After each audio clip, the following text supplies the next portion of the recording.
en ære for oss altså å få lov til å introdusere her til plattformen dagens nåværende taler. Det Hananya Naftali. Han en 23 år gammel messiansk jøde. Han den første messianske jøden i historien som utnevnt som en rådgiver for statsministeren. Og du har kanskje sett han på Facebook eller på noen andre sosiale medier. I hvert fall så det millioner som har sett videoen hans der. Skal vi gi han en skikkelig velkomst, folkens?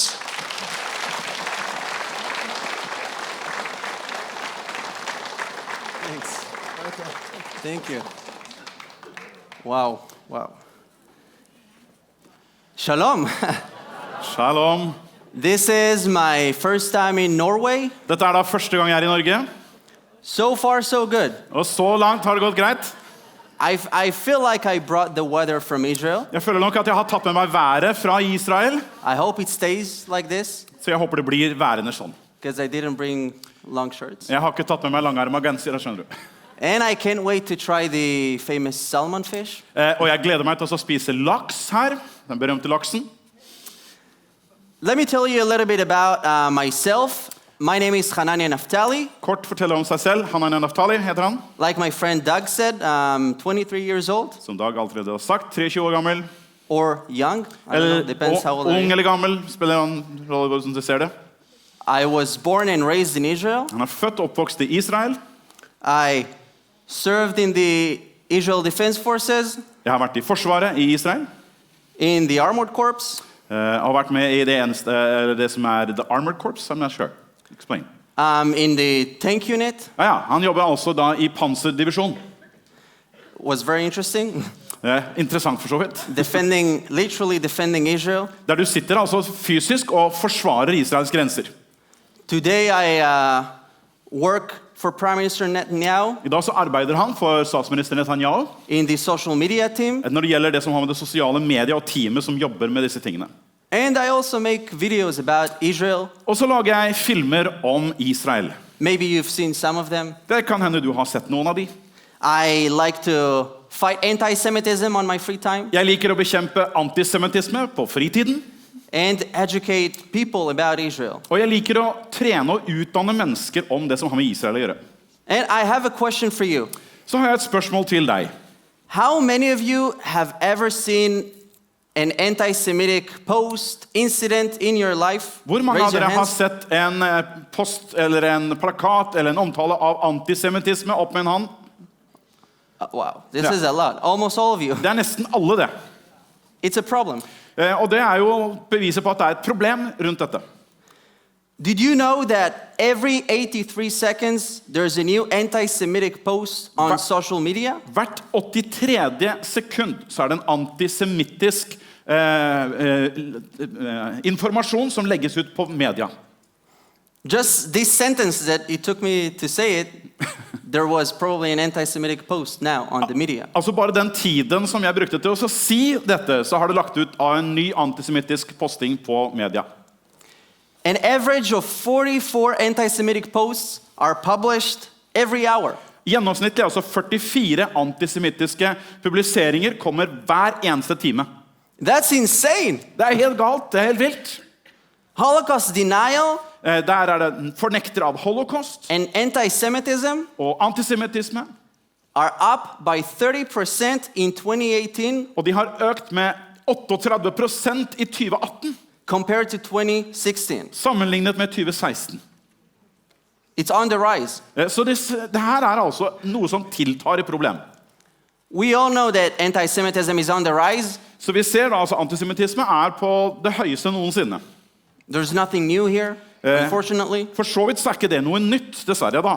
But these numbers that we just spoke, men dette antallet som du akkurat fikk av meg, show how alarming the situation is. Det viser oss alvoret I denne situasjonen. Anti-Semitism is a serious problem. Antisemittisme derfor et alvorlig problem.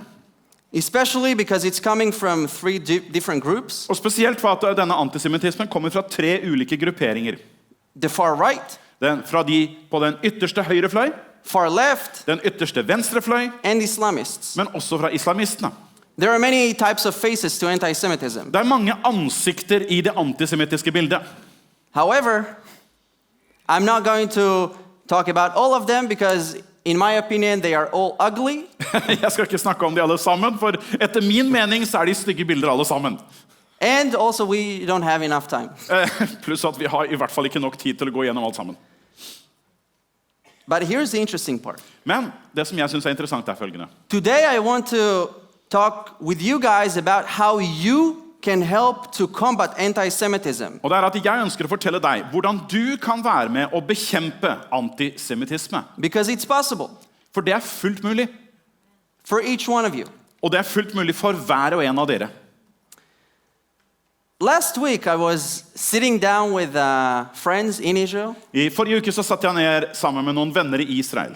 We had a nice dinner. Vi hadde en hyggelig middag sammen. They were from the UK and Belgium. De var fra England og fra Belgia. We spoke about life, Vi snakket om livet generelt, work, jobb fun subjects, og morsomme ting generelt. and anti-Semitism. Og antisemittisme. Yeah, I like to pick weird topics for nice dinners. Jeg har sansen for å liksom plukke ut noen sånne rare temaer for en hyggelig middag. I should work on that. Kanskje jeg skal forbedre meg litt her. But I asked them, Men så spurte jeg dem, how can we combat anti-Semitism? hvordan kan vi bekjempe antisemittisme? At first, they didn't know what to answer, Først så var de ikke helt sikre på hva de skulle si.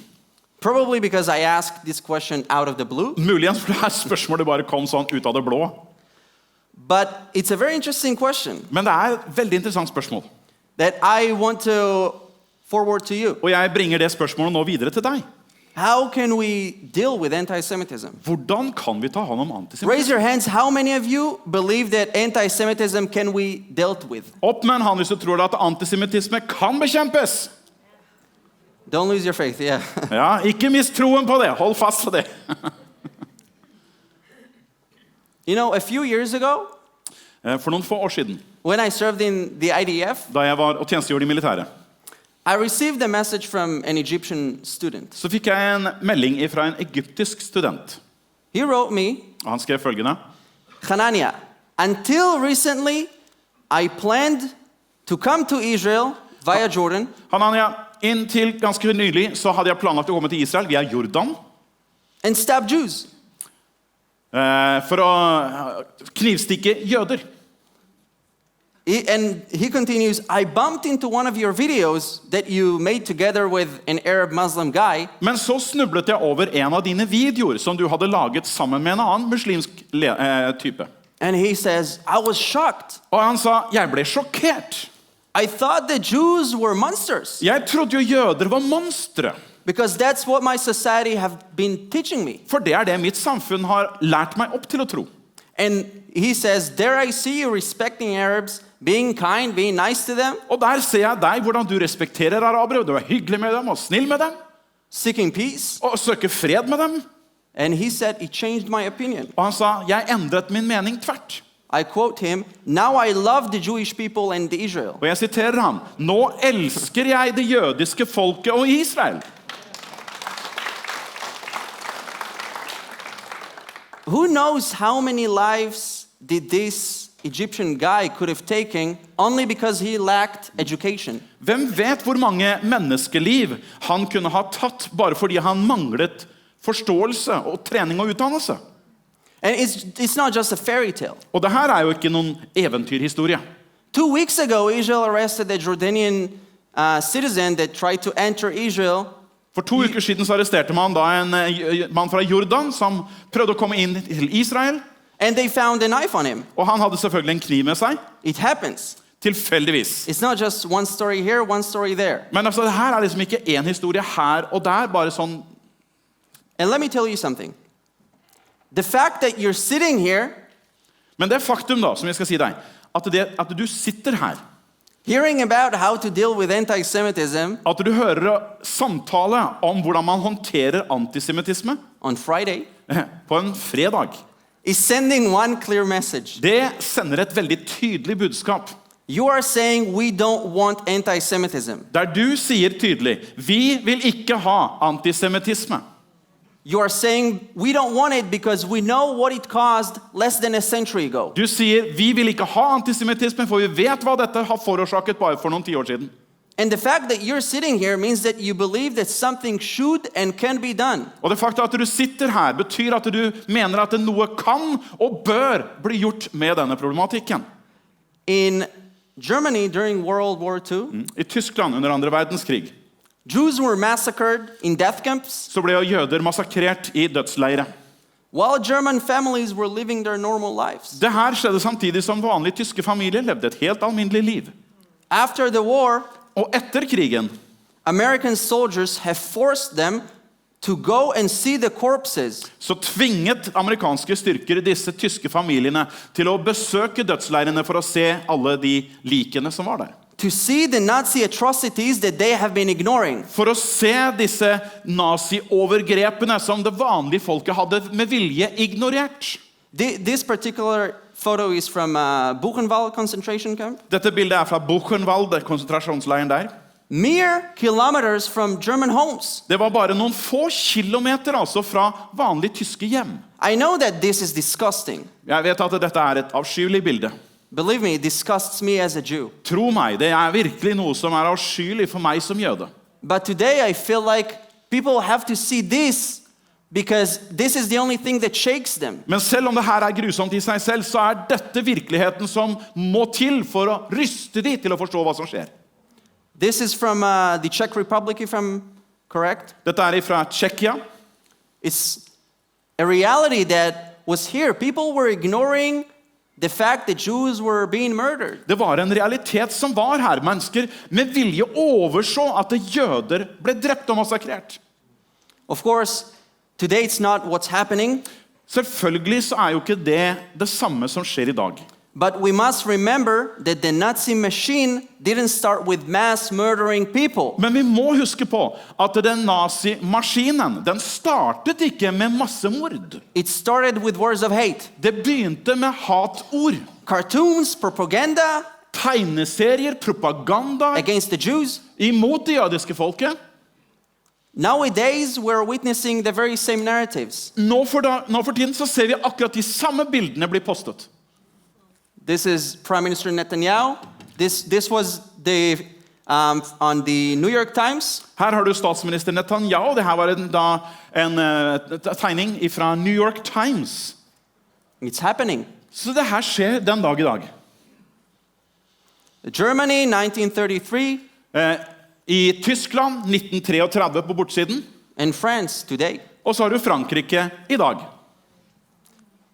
Nazi boycott of Jewish stores. Nazi-boykott av jødiske butikker på høyre side. And today. Og på venstre side I dag. The Ahava store from the Dead Sea products. Det her Ahava-produktene, altså fra Dødehavet, som blir boykottet der. And there is one solution. Og det bare en løsning. Stand up and fight back. Reis deg opp og kjemp tilbake. We can't be silent. Vi kan ikke tie stille. And it might be new to some of you. Det mulig det her litt nytt for noen av dere. But today we have a gift of technology Men called social media. I dag så har vi denne gaven av teknologi og sosiale medier. It was new to me as well. Det var helt nytt for meg også. In the same way that anti-Semites use the media today På samme måte som antisemittene bruker sosiale medier I dag. to spread their blind hate against the Jews, For å spre sitt blinde hat mot jødene. we should use it to spread love and educate people. Så kan vi bruke det samme mediet til å bringe kjærlighet og forståelse og undervisning til folket. Most of you probably have smartphones, De fleste av dere har vel en smartphone I lomma. and besides taking amazing pictures of beautiful Norway, Og foruten at du tar bilder av det vakre Norge, I'm guilty. jeg of doing skyldig this. allerede, jeg har gjort det allerede. I hope to experience more. Jeg håper bare på enda mer bilder om det. And you know, besides calling your beloved family, friends, Og utover det at du ringer dine kjære og nære, it's really a weapon you could use today. så det et våpen som du kan bruke I dag. Social media is where people, the citizens of the world, meet, chat, talk, For sosiale medier, det der verdens mennesker I dag møtes, man snakker sammen, man treffer der, make peace or make wars. og man skaper fred eller man skaper krig. For example, today I'm getting so many messages from Saudi Arabia, I dag for eksempel, så har jeg fått flere meldinger fra Saudi-Arabia, Yemen, fra Jemen, Lebanon. fra Libanon. We don't have diplomatic relations with them, Vi har ikke diplomatiske relasjoner med noen av disse. but I'm getting messages of love, Allikevel så får jeg meldinger der som har kjærlighet i seg, support. og støtte. These people that send the messages can bring the peace. Og disse folka som bringer dette budskapet, de kan også bringe fredens budskap. You might be surprised, but most people on social media and in reality Kanskje du blir overrasket over det her, med de fleste mennesker i sosiale medier og i virkeligheten. don't know too much about the Holocaust, De vet ikke for mye om what happened to the holocaust, Jews. hva som skjedde med jødene. Here in Europe, Her i one Europa in 20 Europeans have never heard of the Holocaust. så det 1 av 20 europeere som aldri har hørt om holocaust. This was conducted by the CNN. Dette var en spørreundersøkelse gjort av CNN. Here in Europe, Det i Europa altså, where so many Jews have been massacred, hvor så mange jøder har blitt massakrert. 1 in 20 don't even know anything about it. Mens 1 av 20 har ingen peiling på dette her. And listen, when people on social media in reality are exposed to such beliefs that Jews control the world, Og når mennesker da på sosiale medier og i virkeligheten blir eksponert for sånne nyheter som at det jødene som kontrollerer verden, Jews control the weather, at de kontrollerer været, they fall for it. så faller de for den propagandaen. It sounds dumb to you Selv om det virker dumt for deg, because you know the truth. fordi at du kjenner jo sannheten. You know that I brought the weather from Israel. Selv om Now, du vet at jeg brakte været fra Israel, det skjønner vi. but seriously, imagine what it's like to a person that doesn't have Jewish friends Men se for deg da hvordan det med et menneske som ikke har noen jødiske venner. and hears all kinds of bad stories about them, Og så kommer alle mulige dårlige historier om det jødiske folket. only bad stuff. Bare dårlige nyheter. They fall for it. Så faller de for nyhetene. A survey conducted by Claims Conference En undersøkelse gjort av Claims-konferansen revealed that 1/3 of Americans don't believe that 6 million Jews have been murdered during sier the at Holocaust. en tredjedel av den amerikanske befolkningen tror ikke at 6 millioner jøder ble drept under holocaust. Listen carefully to the numbers. Legg merke til antallet. 58% of Americans believe that something like the Holocaust could happen again. 58% av amerikanerne tror at det noe som holocaust kunne skje en gang til. It's horrible, right? Grusomt.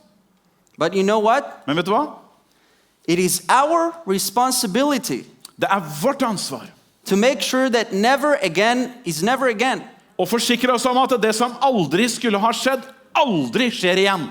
It shouldn't be a slogan that we post on Facebook, tell our friends. Det burde være en slogan som vi legger på våre nettsider.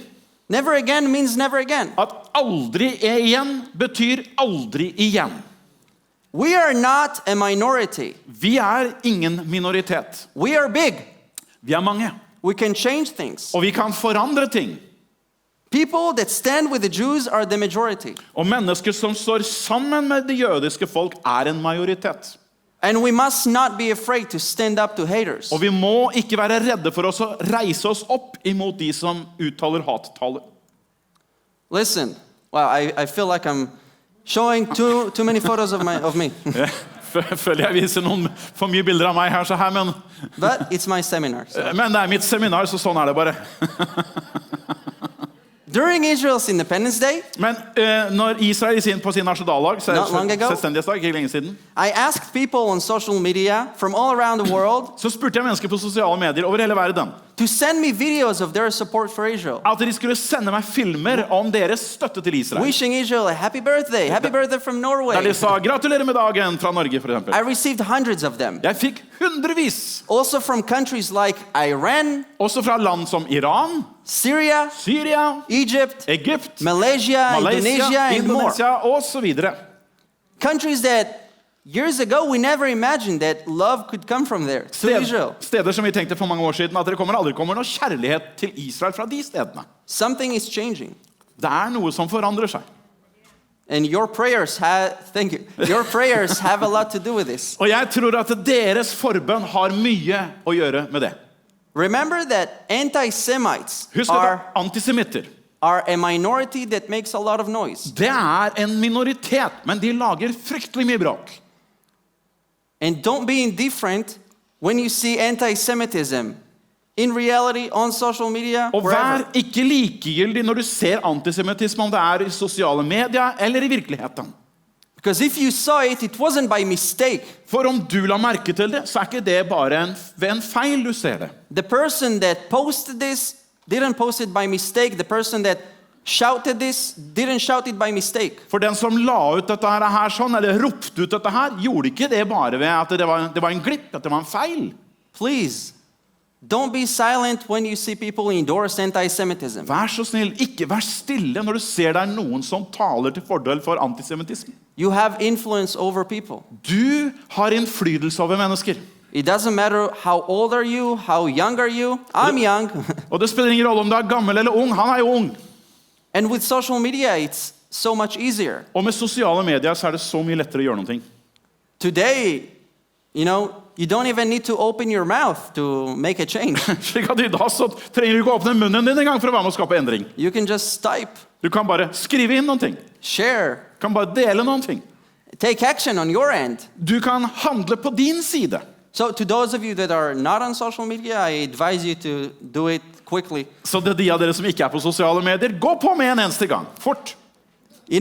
Researchers show that people tend to care more about what you have to say rather than what the media has to say. Det viser seg I undersøkelser at mennesker mer interessert I hva du sier enn hva media presenterer. Your friends care more about what you have to say. Og dine venner de bryr seg mer om hva du sier enn noen andre. You are an ambassador of the truth wherever you go. Det vil si at du en ambassadør for sannheten overalt hvor du reiser. Remember that. Husk på det. Don't be afraid to speak up against anti-Semitism. Så ikke vær redd for å tale imot antisemittisme. And it's amazing Og du vet, det forunderlig altså, that each one of you at hver og en av dere is an ambassador. altså en ambassadør. You don't need a certificate from the government. Du trenger ikke et sertifikat eller en godkjenning fra en myndighet. It's a fact that you have influence over people. For faktum at du allerede har innflytelse over mennesker. And you can change someone's world. Og du kan være med å forandre et menneskes verden. Just like this Egyptian's guy world. Akkurat som denne egypteren som ringte meg, som kontaktet meg. I never imagined that I would get a message from someone in Egypt telling me that I changed his opinion. Altså, jeg kunne jo aldri forestille meg at jeg skulle få en melding fra noen I Egypt som hadde sagt at jeg var med å endre hans oppfattelse og mening av ting. A few months ago, For noen måneder siden a French schoolboy sent me an email. så var det en fransk skoleungdom, han sendte meg en e-mail. He was surprised to see that I'm not afraid to be Jewish. Og han var overrasket å se at jeg ikke var redd for å være jøde. Apparently it's a surprise in Europe, I don't know. Tydeligvis man overrasket over det I Europa. Jeg vet ikke. He told me that he was afraid to express his Jewishness, Og han sa han var redd for å gi uttrykk for at han var jøde. to wear a Magen David necklace, Til å ha et halskjede på seg med Davidstjerna på. because he feared that maybe his schoolmates will beat him up for this. For han var livredd for at han skulle bli banket opp av vennene på skolen på grunn av det. And in particular, this boy was inspired by a video I made where I simply walked with an Israeli flag Og han ble inspirert av en film jeg hadde lagd der jeg går med et israelsk flagg rundt nakken. in the center of Berlin. Og det her var midt I Berlin. He told me that it encouraged him to be more brave, Og han sa det oppmuntret han til å være mye mer frimodig. be proud of who he is. Til å være stolt av den han var. I didn't get hate for that, by the way. Det var ingen som kom med noen hatuttalelser når jeg gikk rundt sånn. People that saw this came to me and said hello, shalom, Mennesker som så det kom bort og sa hei og shalom. showed support. Og de støttet meg. I was so happy. Så jeg var veldig glad for det.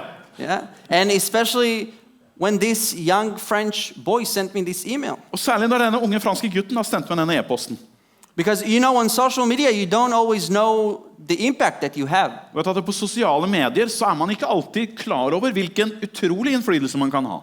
And when educating people, this is how I do it.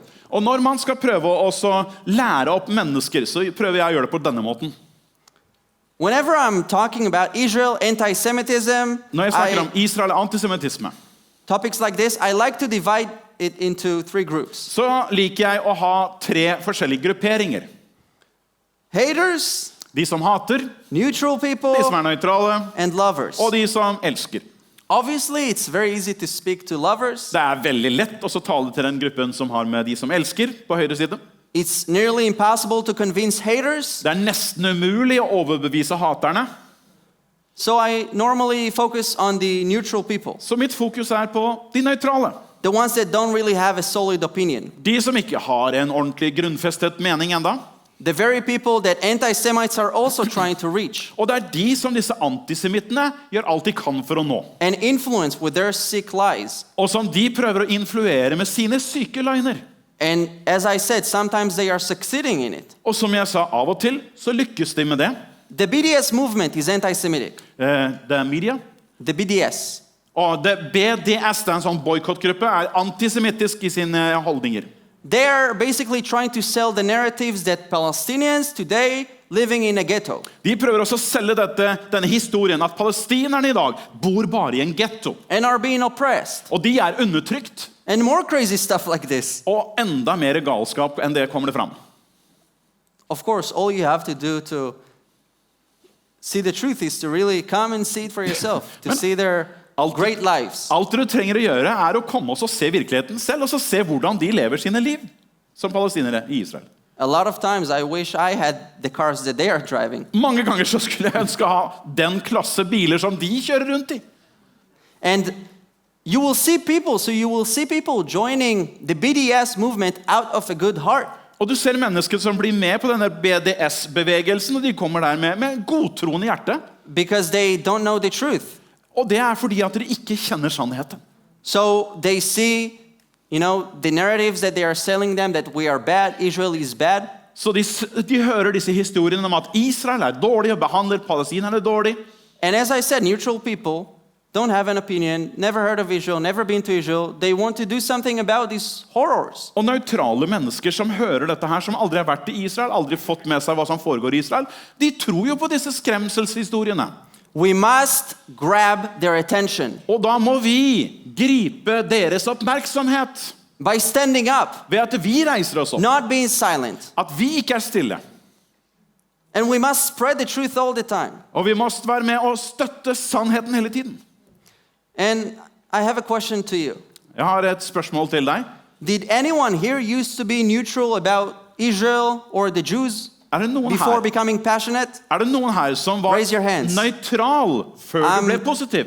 Ikke I'm sant? curious. Jeg spent på. Du var nøytral på et tidspunkt. Very interesting. Det interessant, ikke sant? You see, it's very important to focus on the neutral people. Så du ser at det derfor det så viktig å fokusere på de som i utgangspunktet nøytrale. Sorry about the picture. Ja, jeg beklager bildet igjen. It was just, really good one. Det var bare så innmari bra, så jeg måtte ha det med. Seriously, when I was in Germany, Nei, for altså, faktum når jeg var i Tyskland, I wanted to attend a synagogue. så vil jeg gjerne gå i en synagoge. And, take a picture, show my friends and family, hey, I'm in a synagogue. Og jeg skulle ta et bilde og vise vennene mine, hallo, jeg i en synagoge. Okay, this was the plan. Så det var min plan. As I was approaching the synagogue, I det jeg nærmet meg synagogen, I saw police, så var det politi som patruljerte.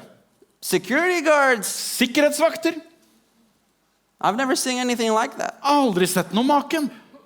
Several of these security guards Og det var flere sikkerhetsvakter der, standing in front of the synagogue, som sto da på vakt foran synagogen. looking at everyone walking, the pedestrians. De fulgte med alle som spaserte i området. This was my first experience. I was overwhelmed. Det her var min første opplevelse av det her. Jeg var helt overveldet.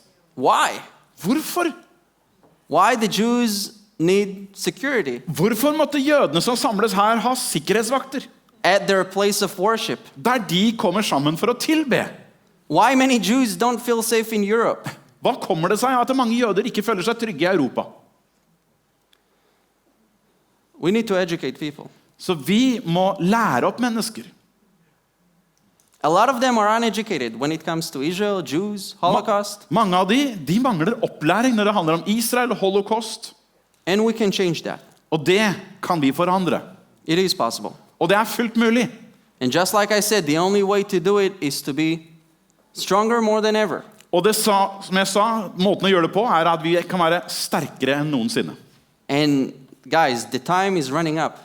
Og folkens, tiden den løper litt ifra oss. Because our haters are also holding conferences, For du skjønner, haterne våre, de holder også konferanser. brainstorming De holder på å komme med idémarkeder, on how to destroy the Jewish state. der de prøver å finne ut av hvordan kan de være med å ødelegge den jødiske staten. They are not stupid. De er ikke dumme, de heller.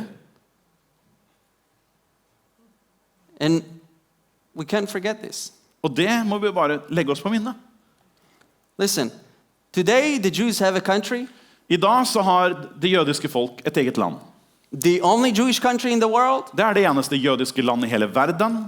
I'm privileged to live in my ancestral homeland. Og jeg er privilegert til å få bo i forfedrenes hjemland. In 1935, I 1935 anti-Semites said, Jews, go back to Palestine. da sa antisemittene, jøder, reis hjem til Palestina. Leave Europe. Forlat Europa. Today, I dag they are saying, så sier de, Jews, jøder, go back to Europe. reis til Europa. Leave Palestine. Forlat Palestina. Let me tell you a secret. La meg fortelle en liten hemmelighet. That is no longer a secret. Så er ikke det noen hemmelighet lenger. They don't want the Jews anywhere. De vil ikke ha jøder noe sted. It's just an excuse. Det er bare en dårlig unnskyldning, rett og slett. And we need to tell people that anti-Semitism equals to anti-Zionism. Og vi må fortelle mennesker at antisemittisme er det samme som antisionisme. Listen, Zionism simply means that I have the right to live in Israel, in my ancestral homeland, Sionisme betyr ganske enkelt at jeg har en rett til å bo i mitt eget hjemland som forfedrene har bodd i før meg. prosper and thrive there. Og der de har levd, og der de har hatt fremgang. Just like Norwegians have the right to thrive and prosper in Norway. Akkurat som nordmenn har lov til å bo og leve og ha det greit i Norge. Listen, if I don't have Israel, where else can I go to? Hvis jeg ikke har Israel, hvor skal jeg reise da? I don't have another country. Jeg har jo ikke noe annet land å velge på. It's the only Jewish country in the world. Det er jo det eneste jødiske land i verden. And some of these anti-Semites are hiding today behind masks. Og noen av disse her antisemitismene, de gjemmer seg bak masker. They're saying, oh, we don't hate the Jews. Og de sier, nei, men vi hater ikke jødene. Of course not. Selvfølgelig ikke! We only hate Israel. Vi hater bare Israel. Listen. They say, we love the Jews, but, they can't live in Palestine. De sier at vi elsker jødene, men de kan ikke bo i Palestina. The truth is that it's a lie. Sannheten er jo at det er jo bare en blank løgn. They don't want the Jews in Israel. Ikke vil de ha jødene i Israel, They don't want the Jews in Europe. og heller ikke i Europa, They don't want us anywhere. eller noe annet sted for den saks skyld. So you can't love the Jews and hate Israel. Så du kan ikke elske jødene og hate Israel. If you hate Israel, you also hate the Jews. Hater du Israel, hater du jødene. So, to conclude what I just said, Så for å oppsummere det jeg akkurat har sagt, I want you to remember these 3 points. så vil jeg at du skal prøve å huske på disse 3 punktene. One, we must educate people Det første, vi må lære opp mennesker. on Holocaust, I forhold Jewish til people. holocaust og det jødiske folk. Number 2, Number you 2. are an ambassador wherever you go. Du er en ambassadør overalt hvor du er. And lastly, we are the majority. Og til slutt, vi er majoriteten. We are not a minority. Vi er ikke en liten minoritet. This is what our haters are trying to tell us, that you are a minority, you are not strong. Selv om det er You are det small. våre hatere prøver å fremstille oss som, at dere er svake, dere er små, dere er på en måte ubetydelige. It's a lie. Men det er en løgn. Anti-Semitism may start with the Jews, Antisemittisme kan begynne med det jødiske folket. but it never really ends there. Men det er ikke nødvendigvis avsluttet med det. So anti-Semitism is not only my problem, it's also your problem. Så antisemittisme er ikke bare mitt problem, det er også ditt problem. It's a world problem Det er et verdensproblem that we must combat. som vi må overvinne og bekjempe. You know, it's amazing to see how things are changing. Det er ganske forundring å legge merke til hvordan ting er i stadig forandring. You know, I actually don't like to talk a lot about negative stuff. Jeg har ikke så veldig sansen for å snakke om alt det negative som skjer. You know, but so here's a positive story of a change. Så her er en positiv historie om forandring. You know, a while ago I got a message from someone in Lebanon, Jeg fikk en melding fra noen i Libanon for en stund siden. and he tells me, Hananya, I open my window and I see Hezbollah flags. Han sier, jeg åpner vinduet mitt, og der ser jeg flaggene til Hezbollah. I live in southern Lebanon. Og jeg bor nå i Sør-Libanon, sier han. At first I hated the Jews, I hated Israel, I thought that they colonize Palestine. I begynnelsen så hatet jeg jødene, jeg hatet Israel, jeg trodde at jødene var de som hadde på en måte okkupert Palestina. This is what I heard, this is what I knew. Det var det jeg visste, det var det jeg hadde fått opplæring om. But then I read the Men truth. så leste jeg sannheten. He received education. Han fikk altså opplæring. It's so important. Derfor er det så viktig. A lot of the terrorists that we are stopping in Israel and, you know, in Europe in general, Mange av disse terroristene som vi stanser i Israel og også rundt i Europa, they truly think that we are bad. de er altså helt overbevist om at vi er et dårlig folk. But we can change that. Men det kan vi forandre på. You know, and I want to conclude with this. As an Israeli, as a Jew, La meg konkludere med dette. Som en israeler, som jøde, I ask you, don't be silent. så ber jeg deg, vær ikke stille. My people were mass murdered, Mitt folk var utsatt for massedrap, and we cannot let it happen again. og vi kan ikke la det skje igjen. So thank you very much for listening, and if you have questions or anything, I'm open to answer. Takk for at dere har lyttet. Er det noen som har spørsmål, så er jeg veldig åpen for å kunne svare på det. Don't be afraid. In Israel, we love to ask questions, and we love to, you know, not be shy. Ikke vær redd for å stille spørsmål. I Israel så elsker vi det. Å på en måte stille debatt og diskutere alt dette her, så ikke vær engstelig for noe sånt nå. So let's try that. La oss prøve det. Anything. Uansett. Opp med en hand hvis det er noen som har et spørsmål. Ja, opp med en hand hvis det er noen som har et spørsmål. Det her er sånn på full fart, men... Everyone is agreeing. Ja, This is alle good. er This is enige. good. Her får vi et spørsmål. Det er bra. På den aldersgruppen hvem var det som ble spurt hvor mange som ikke visste om holocaust? In this group, how many people didn't know about Holocaust? What was the age group that didn't know about Holocaust? Exactly. Which group does she mean? Yeah, which age group? The survey that was done about who didn't know about Holocaust? What age group? Mainly millennials. Hovedsakelig av det man kaller for millennials, eller tusenårsbarna. Yes. Okay. And of them, I can add that if I'm not wrong, 40% of them couldn't name at least one concentration camp, ghetto in Europe. Og blant den aldersgruppen der sånn, så var det ingen av de som kunne, mange av de som ikke kunne nevne et eneste sted av disse utryddelsesleirene som hadde vært rundt omkring i Europa. So it's really something that we should really focus to educate the young people. Så jeg tenker at det er viktig at vi har et fokus på å utdanne og lære opp den unge generasjonen om dette. Because they are the next generation, the next leaders, the next influencers. For det er jo den neste generasjon, det er de neste lederne, det er de som er den neste generasjon som har innflytelse i samfunnet vårt. And you don't want them to be stupid. Og du vil jo ikke at de skal være dumme. Yes. Another question. Ja, hei. Jeg lurte på om du har noen gode internettsider og sosiale medier, inkludert de sider som vi kan finne fram på internettet til gode kunnskapssider som vi kan dele på sosiale medier. would you have recommendations about internet sites like your site and other sites that would be good informational channels that gives us a good understanding of the picture?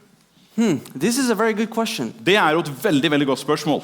I think that gathering knowledge from books, documentaries, Jeg tror at det å samle informasjon både fra bøker, dokumentarer og så videre, hearing firsthand from Holocaust survivors, this is the best. at man kan høre førstehåndshistorier fra de som har overlevd holocaust, ingenting bedre enn det. Because in the coming years, we will not have them around us.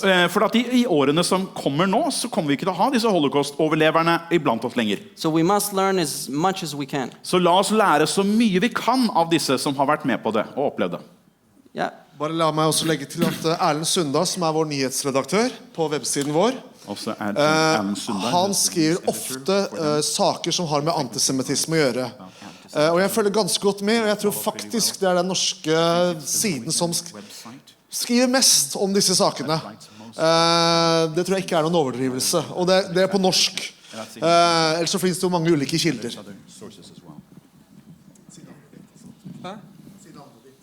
Ja, Tor Gaarder heter jeg. Og det vi opplever jo at mange av disse som så etter Israel, de sier at Israel så fæle mot palestinerne. What we experience is that many people say that Israel is treating the Palestinians so badly. Ja. Så hvordan kan vi tilbakevise den So påstanden? how can we disprove that accusation? This is a great question. Det et veldig bra spørsmål. What I like to do Det jeg liker å gjøre, is because I have the privilege to literally go there. fordi at jeg har jo privilegiet og faktisk jeg kan reise dit. So this is what I do. This is the best truth. I go with my camera, Så det jeg gjør, det meste sannheten jeg tar med meg kameraet mitt eller telefonen min, open it, start recording, åpner den, begynner å ta opp, and show that, hey, they're lying to you. This is what's happening, og så viser jeg, de lyver for dere. Det her det som faktisk skjer.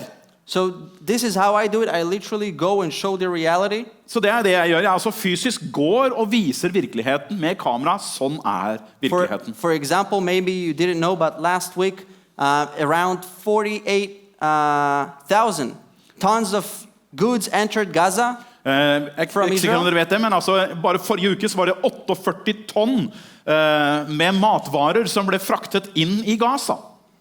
Every day, trucks are entering Gaza from Israel, giving them humanitarian aid. Hver eneste dag så det altså nødhjelpssendinger som kommer fra Israel og blir kjørt inn i Gaza. But there's nothing like literally showing a video of the trucks entering with all these goods. Men det ingen som viser alle disse trailerne som kjører inn med matvarer der, så det aldri noen som viser det. And unfortunately, Gaza terrorists are sending incendiary balloons back to Israel. Og i stedet så sender de altså tilbake sine bomber og alt det de har, som de returnerer det med. That set the land of Israel on fire. Og som setter da Israel i brann. And, those that claim that the land belongs to them, they don't set it on fire. Og de som da gjør krav på, eller som proklamerer at et landet tilhører det, de vil jo ikke brenne ned landet sitt. If something is yours, you don't burn it.